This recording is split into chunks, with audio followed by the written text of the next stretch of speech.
મિત્રો, ABC news ચેનલમાં આપ સર્વ દર્શક મિત્રોનું હાર્દિક સ્વાગત છે। સમાચારની શરૂઆત કરતા પહેલા જોઈએ આજના મુખ્ય સમાચાર। જેતપુરમાં બાળાનું અપહરણ, પરપ્રાંતીય યુવકે અપહરણ કર્યું હોવાની શંકા। પરપ્રાંતીય યુવક ફરાર છે છતાં કોઈ જ કાર્યવાહી નહીં। દેણું વધી જતા ચોરીના રબાડે ચડ્યો, કપડાની દુકાનમાં ચોરી કરતો શખ્સ ઝડપાયો। ચોરીનો માલ ખરીદનાર પણ ઝડપાયો। પ્રદ્યુમન પોલીસે કરી ધરપકડ। એસટી બસ અનિયત સમયે આવતા ચક્કાજામ, વિદ્યાર્થીઓ અને દૈનિક મુસાફરો દ્વારા ચક્કાજામ થતા થોડા વારમાં બસોના થપ્પા થવા લાગ્યા। હવે સમાચાર જોઈએ વિસ્તારથી। જેતપુરમાં 15 દિવસ પૂર્વે 13 વર્ષની બાળાનું અપહરણ થતા પોલીસ દ્વારા કોઈ જ કાર્યવાહી હાથ ધરવામાં આવી નથી। જેતપુરના ભાદરના સામાગઢા વિસ્તારમાં રહેતા અમૃતભાઈ ચાવડા, તેમના પરિવારમાં 2 પુત્રીઓ। સૌથી મોટી પુત્રી રાણી ઉંમર વર્ષે 15 થી 20 દિવસ થયા અપહરણ થઈ ગયું છે। રાણીના પિતાએ જેતપુર શહેરના પોલીસ સ્ટેશનમાં અપહરણની ફરિયાદ નજીકમાં રહેતા યુવક સામે કરી હોવા છતાં ફરાર થઈ ગયેલા યુવકને ઝડપી પણ પોલીસ સક્ષમ નથી। રાણીના પિતા પુત્રીની ભાળ મેળવવા પોલીસ પાસે ન્યાય અપાવવા ભીખ માંગે છે, તેમ છતાં જેતપુર પોલીસ અન્ય રાજ્યમાં તપાસ અર્થે જતી નથી। અનેક રજૂઆત કરવા છતાં કોઈ પણ જાતના પગલાં લેવામાં આવ્યા નથી। જેતપુરમાં કોઈ પણ જાતિની ઓળખ કે આધાર પુરાવા વિના કામ કરતા પરપ્રાંતીયો વારંવાર ગુનાખોરીના બનાવો આચરતા હોય છતાં પણ પોલીસ કોઈ જ પગલાં ભરતી નથી। આ અપહરણના બનાવમાં ગરીબ પરિવારને ન્યાય અપાશે કે નહીં એ તો જોવાનું જ રહ્યું। આ પરિવારના દીકરીની વહેલી તકે ભાળ મળે અને આરોપી પર સખત પગલાં લેવામાં આવે એવી આશા। એવા નરેશ ભાલિયા સાથે હિતેશ રાઠોડ, એબીસી ન્યૂઝ જેતપુર।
દેણું વધી જતા ચડ્યો ચોરીના રવાડે.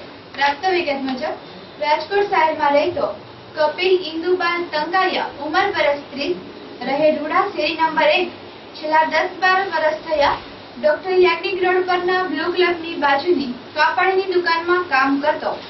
દેણું વધી જતા પેન્ટમાં આગળ પાછળ પીસની ચોરી કરતો અને ઝાકીરભાઈ નામના શખ્સ પાસેથી 20,000 રૂપિયા લીધા હોવાથી ચોરીના શર્ટ આપતો. જ્યારે સીસીટીવી ફૂટેજ દુકાન માલિક હરીશ ભાયાણી જોતા પ્રદ્યુમન પોલીસ સ્ટેશનમાં ફરિયાદ નોંધાવ્યા બાદ પોલીસે ચોરીના શર્ટ લેનાર અને ચોરી કરનાર કપિલની ધરપકડ કરી રિમાન્ડ પર લીધેલ. અહેવાલ તેજસ ત્રિવેદી સાથે ધવલ ગોહેલ, એબીસી ન્યૂઝ, રાજકોટ.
સમય કરતા 1.5 કલાક મોડું થતા વિદ્યાર્થીઓ અને દૈનિક મુસાફરો દ્વારા ચક્કાજામ.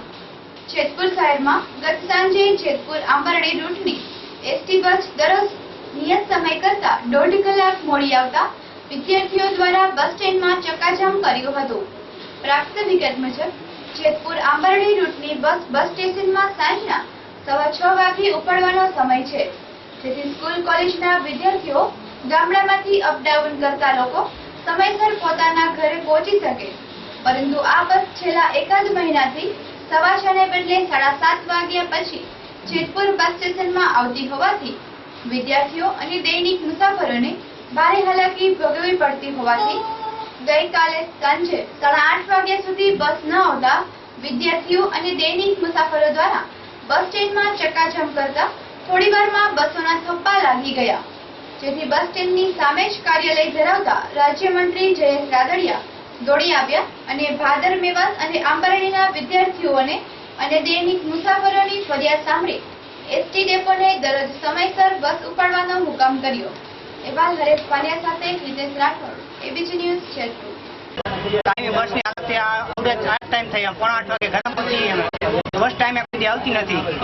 પછી બસ સવારે ટાઈમે કોઈ ન હોય અને જ્યારે અમે પૂછવા જાય ત્યારે એમ કે બસ પંચર છે, ઓલું છે, આડાવરો ઉકેલ દઈ દે અમને, કહી દે કે હમણાં મેકી દે, પણ આવે નહીં કોઈ ટાઈમે બસ કોઈ આવતી જ નથી.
ગાંધી જયંતિ નિમિત્તે પોલીસ જવાનો દ્વારા સફાઈ ઝુંબેશ ચાલુ। પ્રાપ્ત વિગત મુજબ ગુજરાત રાજ્ય સરકારના ગાંધી જયંતિ નિમિત્તે સ્વચ્છ ગુજરાત સ્વચ્છ અભિયાન અંતર્ગત આજે સિટી અને તાલુકાના પોલીસ જવાનો દ્વારા પોલીસ પરેડ ગ્રાઉન્ડ ખાતે સફાઈ અભિયાન હાથ ધરવામાં આવ્યું છે, જેમાં જેતપુરના પુનિત લાઇનની આજુબાજુમાં ઘાસ અને ગંદકીની સફાઈ હાથ ધરવામાં આવી છે અને આ સફાઈ કાર્યક્રમ આવતી 2 ઓક્ટોબર સુધી ચાલશે। ચાલો તો આપણે પણ દેશ સ્વચ્છ બનાવીએ અને ગંદકીને હટાવીએ અને કોઈ ફેલાવે તો રોકીએ, જેથી એક દિવસના સમયે સ્વચ્છ ભારતનું નિર્માણ થઈ શકે। અહેવાલ હરેશ ભાલિયા સાથે હિતેશ રાઠોડ, એબીસી ન્યૂઝ, જેતપુર। ગુજરાત સરકારના સ્વચ્છતા અભિયાન સંદર્ભમાં આજે અમારા રાજકોટ ગ્રામ્યના એસપી સાહેબની સૂચના મુજબ અને એએસપી શ્રીની સૂચના મુજબ આજે જેતપુર શહેર અને જેતપુર તાલુકા પોલીસ સંયુક્ત રીતે આજે એક સ્વચ્છતા અભિયાન આદરેલ છે। એમાં પોલીસ લાઇનની આજુબાજુમાં અને પરેડ ગ્રાઉન્ડની આજુબાજુમાં જે ઘાસ ને ગંદકી ને બધું થયેલ છે, આ બધું સાફ કરાવવાનું અત્યારે અમારી કાર્યવાહી ચાલુ છે અને આવતી 2 ઓક્ટોબર સુધી આ કાર્યવાહી ચાલુ રાખવાની છે।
નજીક ભૂગર્ભ ગટરની કવાયત 15 દિવસ થયા ચાલુ હોવા છતાં હજુ પણ પૂર્ણ થયેલ નથી।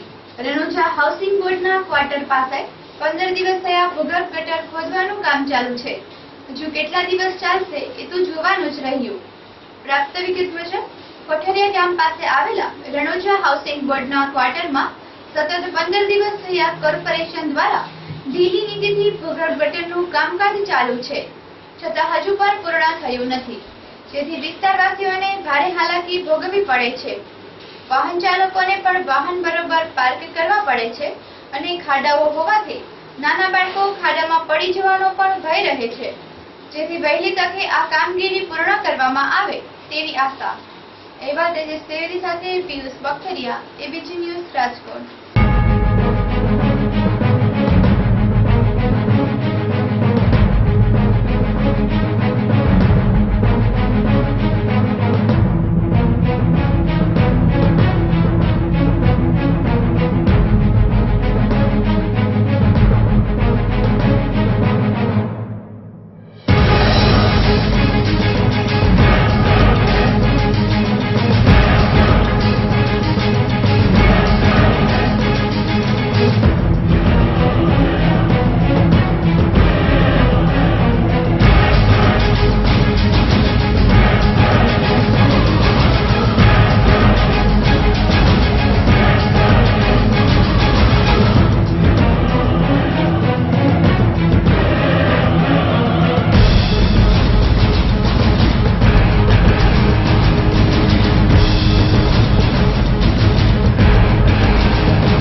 હોવાની શંકા. પરપ્રાંતીય યુવક ફરાર છે, છતાં કોઈ જ કાર્યવાહી નહીં. દેણું વધી જતા ચોરીના રબાડે ચડ્યો. કપડાની દુકાનમાં ચોરી કરતો શખ્સ ઝડપાયો. ચોરીનો માલ ખરીદનાર પણ ઝડપાયો. પ્રદ્યુમન પોલીસે કરી ધરપકડ. એસટી બસ અનિયત સમયે આવતા ચક્કાજામ. વિદ્યાર્થીઓ અને દૈનિક મુસાફરો દ્વારા ચક્કાજામ. ચક્કાજામ થતા થોડા વારમાં બસોના થપ્પા થવા લાગ્યા. આ હતા આજના એબીજી ન્યૂઝ સમાચાર. આવતીકાલે ફરી મળીશું. ત્યાં સુધી જોતા રહો એબીજી ન્યૂઝ. નમસ્કાર.